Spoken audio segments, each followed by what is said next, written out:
देखिए, ये एशिया महाद्वीप है जो कि वर्ल्ड का सबसे बड़ा महाद्वीप है। जनसंख्या और क्षेत्रफल की दृष्टि से सबसे बड़ा महाद्वीप माना गया है और अपने विश्व के संसाधन प्रादेशिक भूगोल में जिसमें सबसे पहला जो प्रारंभ होता है वो होता है एशिया महाद्वीप से।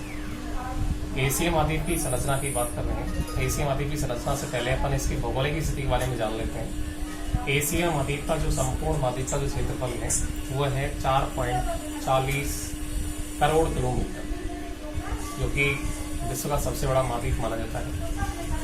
इसका अक्षांशीय विस्तार जो प्रारंभ होता है वो 10 डिग्री दक्षिणी अक्षांश से प्रारंभ होता है और उत्तर में जाकर के 80 डिग्री उत्तरी अक्षांश तक प्रारंभ होता है, प्रारंभ तक है। तो इस तरह से एशिया महाद्वीप का जो अक्षांशीय विस्तार है वो लगभग 90 डिग्री अक्षांशों के बीच में है।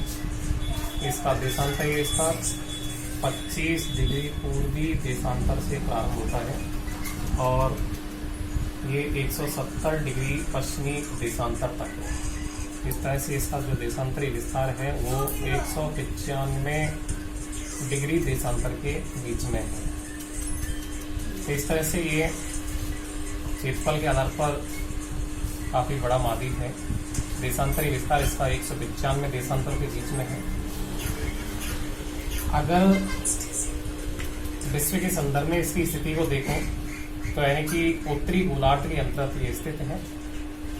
कुछ भाग इसका दक्षिणी गोलार्ध में भी है, बाकी अधिकांश भाग जो है वो इसका उत्तरी गोलार्ध में है।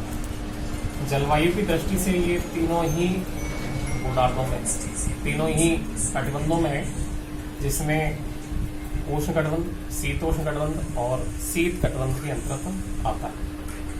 और इसके संरचनात्मक दृष्टि से देखें तो संरचनात्मक दृष्टि से इसको 4 भागों के अंतर्गत बांटा गया है, जिसमें उत्तर का जो भाग है ये उत्तर के प्राचीनतम भूखंड के नाम से जाना जाता है और ये अंगारा भूमि का भाग माना जाता है। वैगनर के महाद्वीपीय विस्थापन के सिद्धांत के अनुसार पेंजिया का जो 2 भागों में विभाजन हुआ, 2 भागों में विभाजन होने के कारण जो उसका उत्तरी भाग था वो अंगारा भूमि था और अंगारा भूमि जो है वो पृथ्वी का सबसे प्राचीनतम भूखंड के रूप में माना जाता है और ये जो उत्तर के भाग हैं ये अंगारा भूमि के भाग ही माने जाते हैं, जो कि कठोर चट्टानों से मिलकर के बने हुए हैं। दूसरा जो इसके दक्षिणी भाग हैं ये दक्षिण के प्राचीनतम भूखंडों के रूप में जाने जाते हैं, जिसमें अरब का प्रायद्वीपीय पठार और दक्षिण का प्रायद्वीपीय पठार और चीनी महसीर, ये जो 3 भाग हैं ये तीनों, या इसको चीनी प्रायद्वीपीय भाग भी कह सकते हैं। ये जो हैं ये तीनों ही भाग हिंद चीन प्रायद्वीप के नाम से भी इसको जाना जाता है। ये तीनों ही भाग जो हैं ये गोंडवाना भूमि के भाग माने जाते हैं। तो इस तरह से ये भी कठोर चट्टानों से मिलकर के बने हुए हैं। तीसरा जो भाग है वो नवीन मोरदार पर्वत श्रेणी, उत्तर की अंगारा भूमि और दक्षिणी गोंडवाना भूमि, इन दोनों के बीच में जो था 33 सागर था। इस 33 सागर के अंतर धीरे धीरे तलछट का जमाव हुआ और धीरे धीरे तलछट के जमाव होने के साथ में इसके अंतर्गत धीरे धीरे बलन पड़ने लगी और बलन पड़ने से धीरे धीरे इन नवीन बलित पर्वत श्रेणियों का निर्माण हुआ, जो कि तिब्बत के पठार के रूप में और इधर मध्यवर्ती पर्वत पठार क्रम के रूप में इसको जाना जाता है।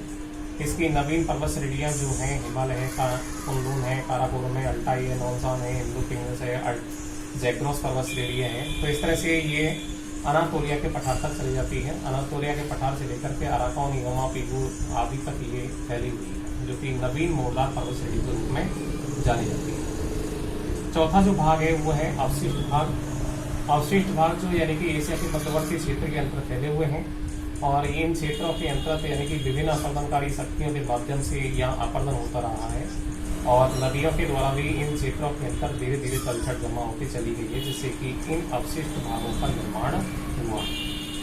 इस तरह से एशिया की जो संरचनात्मक स्थिति है, संरचनात्मक स्थिति के आधार पर यदि अपन देखें तो यानी कि 4 भागों के अंतर्गत बांटी गई है, जिसमें उत्तर के प्राचीनतम भूखंड, दक्षिण के प्राचीनतम भूखंड, नवीन मोरदार पर्वत श्रेणियां और अवशिष्ट भाग।